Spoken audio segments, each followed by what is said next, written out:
proposing is that we, for the last 10,000 years, have created a flat Earth, or at least conceptually, and that's because we flattened our imaginations, and we need to reclaim synergy. So the term synergy, does anybody know what it means? In harmony, yes. Yeah, the original Greek word just means working together, so it sounds a very simple idea. 2 plus 2 equals 5, John. Well, that's usually how people say it. But it doesn't quite explain it. But you're quite right. You're quite right. It's a hidden bonus that comes without having to have the profit. You know, we live in this world of number crunching, and this has been going on, as I say, for probably 10,000 years of agriculture and reduction of diversities, reduction of dietary varieties. That's left us with the idea that monocultures are beautiful. People seem to like, when they go past treeless pastures of one culture, they seem to think it's beautiful. I don't understand that. Because it wasn't that long ago that we had the clearances and we had more trees. So what's the cost of having this culture of monoculture? We all understand the capitalist system, which is thriving on mowing and putting pesticides and insecticides. But these do have a big impact. Fertilizers producing methane, which is worse than CO2 in terms of the carbon footprint. We've killed lots of insects by having these lifestyles and cultures. So the paradigm change is very important. How do we do what Claire just has done in the prison, but across the board? And it's partly aesthetic, so it is partly how we look at things and see the beauty in them, which that's another topic in itself, maybe. Has anybody noticed recently they brought back the Resolver weed advert on TV? It was here a few years ago, but it's come back. Can you see these disgusting things that have come through that concrete? I mean, how dare they? What's the point of this stuff? It's alive. Why would you want that when you've got concrete, which is 8% of our carbon emissions across the planet? I'm being ironic. So how do we get around this? Oh yes, I thought I'd just turn a little bit of art. Here's Food by Burger King next to Pest by Albert Dürer, whoever he was. And this is partly what I mean by flatland, by the kind of notion of how we've divided the world into categories. So we have the notion of meat and pests. We could do the same with plants. We could see, you know, which are pests and which. But on the left, this is the side of agriculture which makes the money. Which of these creatures here is the worst in terms of climate change? Depends how you raise them, as Claire said. So, what's the answer? I can give you 2 points. I can give you 2 pints if you want. I don't want points. Okay. I'd rather make a point. Yes, no, you're quite right. You're quite right. But any other thoughts? It's industrial farming, it's beef. Yes. So would you put the cow, the humble bovine creature, at the top? Any advances on the cow, the bull? The cow farts methane, Yes. as well as Yes. eating soya, Yeah. which could be fed to humans. Yes. Don't they produce reducing They should the- be soy. I think this is in accord with the government guidelines, isn't it? That we have to reduce red meat.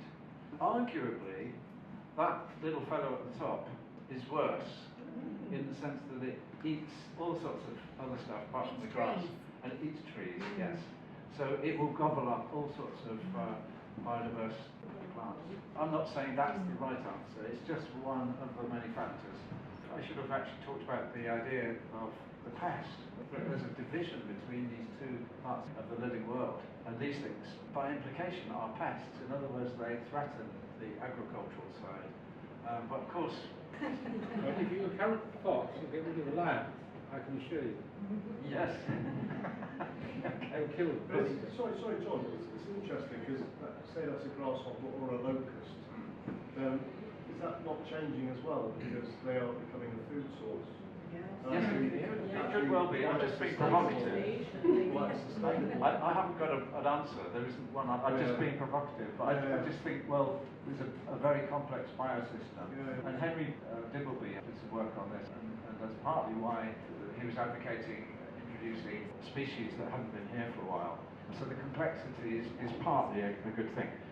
So, okay, in human terms, we confuse quantities with qualities, which is the last 10,000 years, which are based on the idea of addition and subtraction. The whole economic models that we have are based on summative reasoning. If you think about the way that coins were designed, or money was designed, each unit is exactly equal to another unit. That's the whole purpose. So it was designed not to have synergy. So the flatline of money only has one relationship, which is to do with plus or minus. So that's 8 quid, no more, no less. But on the other hand, if you have any other entities, then you have a number of relationships between each of them that make sense. And obviously, it's up to you and how creative you are, what those might mean. So this is a little insight into the ecosystem and how it works. It's opportunistic. And I've thought of them in pairs, which of course it's not. It's more than pairs. There are many different relationships that are going on in this ecosystem. And the interesting thing about synergy, unlike addition and subtraction, is that if you have two things, let's simplify it and say there's two things that produce a synergy, you don't have to have beneficial assets. You might have two negative assets. I mean, in this case, poisons, two poisons. And I guess everybody knows what they produce. Salt, not that good for you if you have too much of it, but it is an essential part of the diet. And the same applies to other forms of synergy. Here's another example of an interesting one to do with prisons and unwanted dog population and prisoners who are locked up 23 hours a day. If you put the two together, unwanted dogs and prisoners, maybe there are synergies. I'm not saying that they are necessarily good.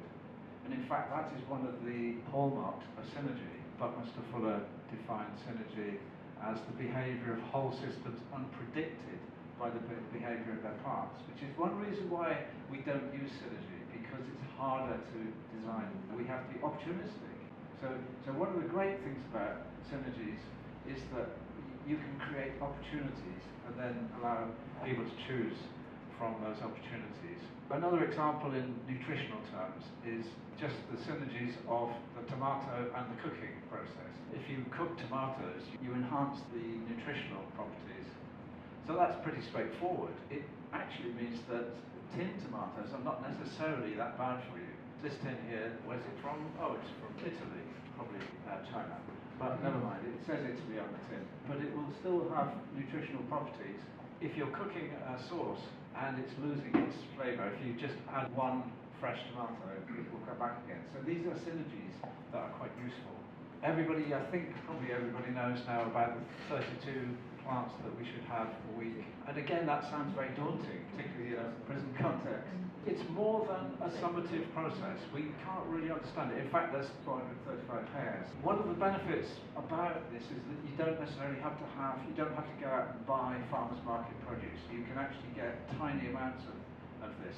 The gut seems to like the diversities without necessarily having massive amounts of these things. The main thing I was going to talk about, which is a thing called the Three Sisters. So I've added a fourth, which is very well known as well, which is a bee plant. If you grow these three things together, which is customary in the Southern Hemisphere, then you get a number of synergies. The cornstalk can be a trellis physically for the beans to climb up. The beans fix nitrogen from the air into the soil, and the wide leaves shade the ground. And then, of course, you've got attracting the bees, so that you get the pollination.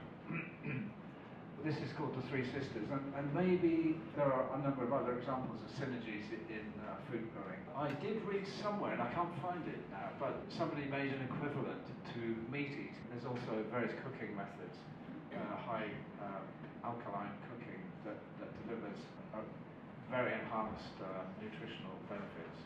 So there we go. Thank you.